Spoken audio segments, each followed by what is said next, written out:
Je vous dis bonjour, mesdames et messieurs. Bonjour, bonjour, mesdames et messieurs, je vous dis bonjour. Bonjour, bonjour, bonjour à tout le monde.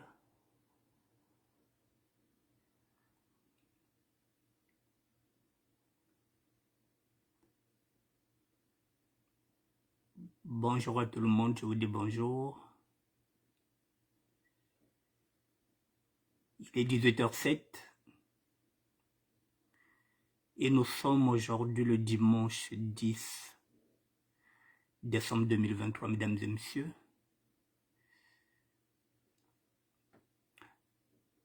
Je vous propose 2 heures de réflexion, 2 heures d'échange, 2 heures de débat. Et je zoome sur ce garçon-là, mon petit frère Loïc Youlou. Je zoome aujourd'hui sur ce garçon-là, mon petit frère Loïc Youlou, maçon de profession.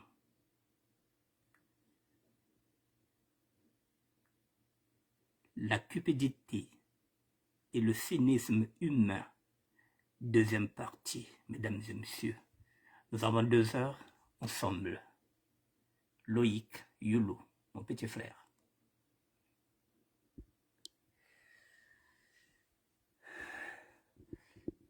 Je vous dis bonjour, mesdames et messieurs.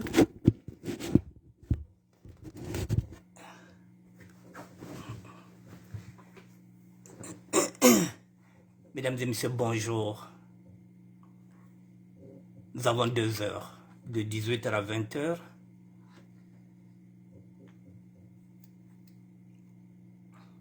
Nous allons parler de la cupidité. La cupidité et le cynisme humain. Il y a tellement de cynisme maintenant que toute la société congolaise est à refaire. Bonsoir Edna Beka. Toute la société congolaise est à refaire. Je dis bien toute la société congolaise. À commencer par le chef de l'État, celui qui prône l'immoralité au niveau du Congo-Brazzaville et celui qui a installé le tribalisme au plus haut sommet de l'État. Donc toute la société est à refaire, à commencer par nos propres familles jusqu'au chef de l'État. La société va mal, la société congolaise va mal. Elle est dans l'immoralité. Nous ne savons plus où nous allons. Depuis que le Congo est Congo, mesdames et messieurs, depuis que nous avons connu le président Youlou Fulbert, le Congo était respecté. Il y avait des mœurs, les valeurs étaient là. Les parents, les enfants respectaient les parents. Nous avons eu Massamba Deba. Nous avons eu Marie Ngouabi. Nous avons eu Joachim Yombo Pongo qui nous avait demandé de la rigueur. 7 heures de travail et non 7 heures au travail. Que si on vous voit en ville avec Mouchina Bata, on vous arrête.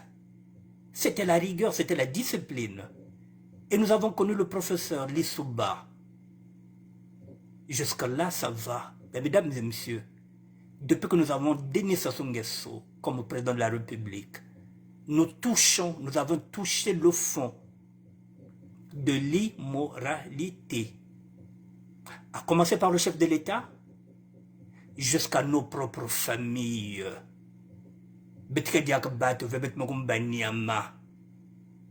Jusqu'à nos églises locales. Rien ne va. Tout est immoral. Que ce soit l'église catholique, je dis bien l'église catholique locale. Je parle de l'église catholique locale, pas universelle. Parce qu'au niveau du Congo-Brazzaville, l'église catholique locale est devenue dans l'immoralité totale. Elle ne parle pas, elle ne condamne pas. Elle se tait, ce qui signifie qu'elle cautionne. La pédophilie qui se passe au niveau du Congo-Brazzaville, les meurtres, le banditisme, le vol, les viols. Le stade Ornanon, avec tous ces jeunes qui sont partis là-bas pour être recrutés, qui sont morts. L'Église catholique se tait, elle ne parle pas, elle ne monte pas au créneau, elle ne dit rien, parce qu'elle est corrompue. Nous avons 2 heures, mesdames et messieurs, je n'ai pas le monopole de la parole. Je vous laisserai la parole. Mon numéro de téléphone 06 09 76 72 09. C'est aussi un numéro WhatsApp. Si vous êtes au niveau du Congo-Brazzaville, vous faites le 0033 et 0033, oui. 06 09 76 72 09. Mesdames et messieurs, si vous voulez intervenir, vous intervenez. Nous avons 2 heures. Alors, mesdames et messieurs, pourquoi je fais cette émission encore aujourd'hui? J'avais dit que je ne reviendrai pas. J'ai publié cette vidéo, la mienne, sur YouTube. Je vais y aller sur YouTube.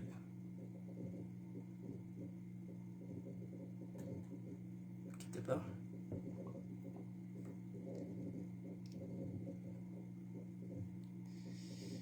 YouTube, ministère de la Santé.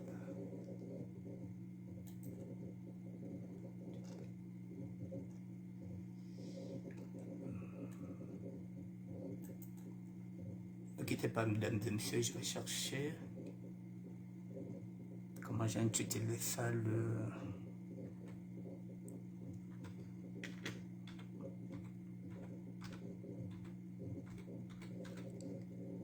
Cupidité.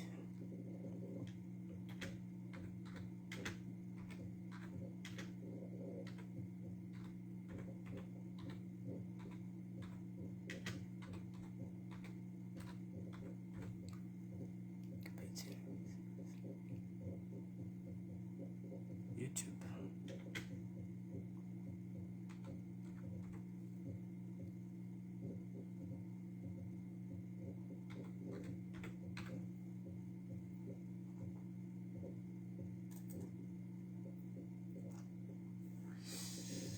Nous y sommes.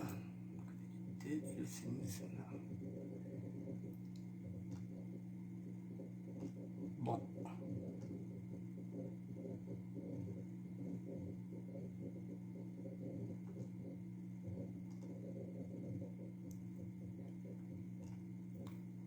Ça est là, maintenant, j'essaie de trouver les...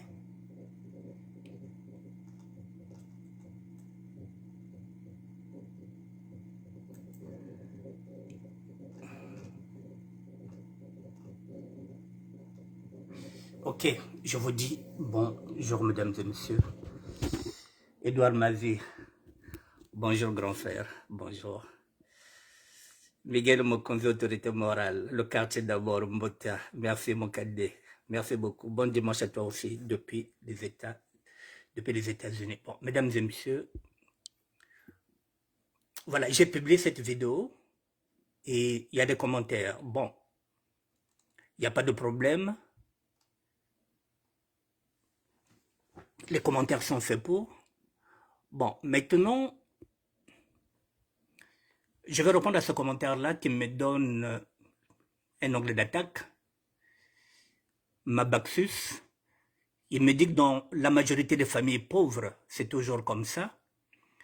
Évite de parler des histoires de ta famille en public, c'est immature de ta part. Bon, voilà. Pour lui, il pense que je suis en train de parler des histoires de ma famille en public. Bon, c'est immature de ma part. Bon, je ne suis pas un homme public, je suis un évangéliste. Et la foi sans témoignage se meurt. Voici ce que je lui ai répondu. Et je me suis dit, il faudrait que je fasse une émission. Voilà, je lui ai dit, bonjour Mabaxus, je pense que vous n'avez peut-être pas bien saisi le sens de ma démarche. Je ne baigne pas dans le voyeurisme familial. Je vous répète, vous précise qu'il y a des personnes ordinaires qui avaient pris la peine de me donner 1 euro par compassion. Il était de mon devoir de jouer la transparence. Je n'ai ni affiché les photos de mes petites sœurs, ni cité leur nom. Voilà ce que je leur ai répondu. Je n'ai pas cité le nom de mes petites sœurs, je n'ai pas mis leurs photos. Je lui ai dit que témoigner est une forme d'évangélisation et non de l'immaturité, comme il le souligne. Bon, mesdames et messieurs, voilà, ils pensent que c'est de l'immaturité. Alors je me suis dit, je vais revenir sur ce sujet-là. Voilà, à travers ça, je me suis dit, bon, j'ai un angle d'attaque, je peux repartir. Peut-être qu'il est en train de me dire tout haut ce que d'autres personnes pensent bas. Voilà, dans la majorité des familles pauvres, c'est toujours comme ça. La pauvreté est devenue une fatalité. Être pauvre ne signifie pas que manquer de bon sens. Ce n'est pas parce qu'on est pauvre qu'on doit manquer le bon sens. Le bon sens, c'est que vous avez une maman qui est morte. Si vous avez un parent qui est mort, il faut bien l'enterrer. Il faut respecter les morts. C'est ce message-là que je voulais faire évaluer, que je voulais véhiculer. Respectons les morts. Même si nous sommes pauvres, il faut qu'on soit digne. Voilà. Bon, pour lui, il pense que je suis immature. Bon, ok. C'est le but même des réseaux sociaux. Chacun vient, il a le droit de parler. Maintenant, mesdames et messieurs, je reviens encore sur ce sujet-là. Ben parce qu'il y en a qui pensent que aujourd'hui, parce que je suis venu en parler sur les réseaux sociaux, en janvier, ça fera 8 ans. Ça fera 8 ans depuis que j'ai créé ce ministère-là.